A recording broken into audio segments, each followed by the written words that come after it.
بسم الله الرحمن الرحیم اللهم وفر حظي فيه من النوافل وأكرمني فيه بإحضار المسائل وقرب فيه وسيلتي إليك من بين الوسائل يا من لا يشغله إلهاه الملهين. Bismillahirrahmanirrahim və bihi nəstəin. Xoş gördük sizlər, hörmətli izləyicilər. Artıq mübarək Ramazan ayının 28-ci günündəyik. İnşallah bu gün də bugünkü günün duasını oxuyub, tərcümə edib və bəzi nöqtələrini siz əzizlərin diqqətinə çatdıracaq. Bu gün Allahdan istəyirik. Bismillahirrahmanirrahim. Allahumma vaffir haddi fihi minən nəvafil və akrimni fihi bi ihdaril mesail ve qarrib fihi vasileti ileyke min beynil vesail ya men la yeşgaluhu ilhahul mulhin. İlahi, bu gün məni müstəhəb əməlləri yerinə yetirməyə müvəffəq et və məni arzularımı yerinə yetirməklə məni əziz tut. Bu gün sənə yaxın edən vasitələrin daha yaxın olanlarını mənə yaxınlaşdır. Ey təmənna edənlərin təmənnasını onu məşğul etməyəm. Birinci Allahdan istəyirik ki, Allahumma vaffir haddi fihi minən nəvafil. İlahi, mənə müstəhəb əməlləri yerinə yetirməkdə kömək et, müvəffəq et. Yəni, əvvəl vaciblərimi yerinə yetirmişəm ki, inşallah müstəhəb əməlləri Allahdan istəyirəm. Müstəhəb əməllər hansılardır? Bir çox əməlləri Allahdan istəyə bilərik, müstəhəb əməllər. Məsələn, namaz, müstəhəb namaz qılmaq, dua etmək, Quran oxumaq, bunlar hamısı müstəhəb əməllərdir. Dua barəsində bir hədis nəql edim. Əvvəlcə onu qeyd edeyim ki, dua barəsində çoxlu kitablar da yazılıb. Yəni, dua mövzusu İslamda çox böyük və geniş bir dairəni əhatə edir. İmam Səccad əleyhissalamdan nəql olunan bir hədisdə buyurur ki, müminin duası üç şeydən xaricdir. Ya o dua, etdiyi dua onun üçün zəxirə olar, yəni qiyamət gününə zəxirə olar. Yəni Allah qəbul edər, amma hacətini tez verməz, qiyamətin günü verər. Ya onun duasını qəbul edib elə hacətini yerindəcə verər. Ya da ki, onun duasını qəbul edər, amma onun hacətini verməz. Bəlkə onun yerinə ona üst tutan bəlaları həmin dua vasitəsilə ondan uzaqlaşdırar. Bəs dua elə bir müstəhəb əməllərdəndir ki, mütləq şəkildə demək olar ki, Allah dərgahında qəbul olunur. Sadəcə yəni onun hacətinin sənin indi alacağın ya qiyamətdə onun cavabını alacağın bəlli deyil. Yəni Allah Taala özü bildiyinə əsasən sənə hacətini verir. İkinci isə Allahdan istəyirik və akrimni fihi bi ihdaril məsail.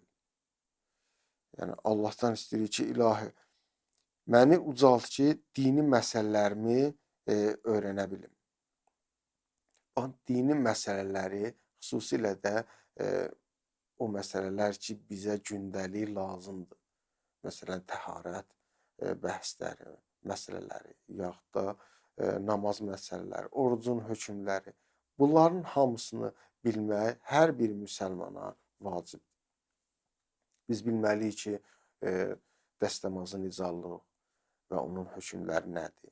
Biz bilməliyik namaz hansı şəkildə qılınır və onun hökmləri nədir? Biz bilməliyik oruc hansı şəkildə tutulur və onun hökmləri nədir? Yəni bunların hamısını biz öyrənməliyik. Və o qədər mühümdür ki, bu mübarək Ramazan ayının dualarında Allahdan elə bunu da istəyirik. Yəni istəyirik ki, ilahi bizə dini məsələlərimizi öyrənməkdə kömək elə. Sonra isə buyurur: "Və qarrib fihi vəsiləti ileykə min beynil vəsail." Allahım, o vasitələr arasında məni sənə yaxınlaşdıracaq ən gözəl vasitəni mənə nəsib elə.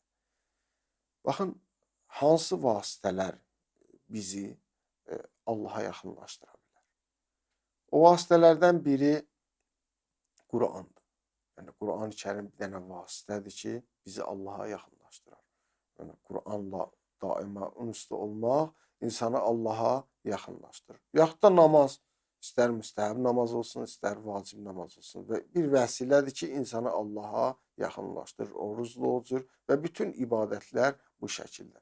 Amma bu vəsilələrin ən gözəli, ən dəyərlisi Həzrət Peyğəmbər sallallahu aleyhi və səlləm özü və onun pak əhl-i beytidir.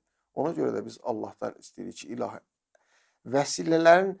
o vəsilələr ki, bizi sənə yaxınlaşdıracaq, onların ən gözəlini bizə nəsib elə. Sonra isə duanın axırında buyurur: "Ya mən la yəşqəlhu ilhahul mulhin." Ey təmənna edənlərin təmənnası onu məşğul etməyən. Baxın, burada çox gözəl nöqtə yatıb. O da bundan ibarətdir ki, Allah Mütəal bizim kimi deyil. Məsələn, mənimlə 2 nəfər danışsa, 3-cü nəfər danışsa, artıq mən onları başa düşməyəcəm. Fikrim bilməyəcəm, bunda olsun, yaxsa o birisinin sözündə olsun. Amma Allah belə deyil.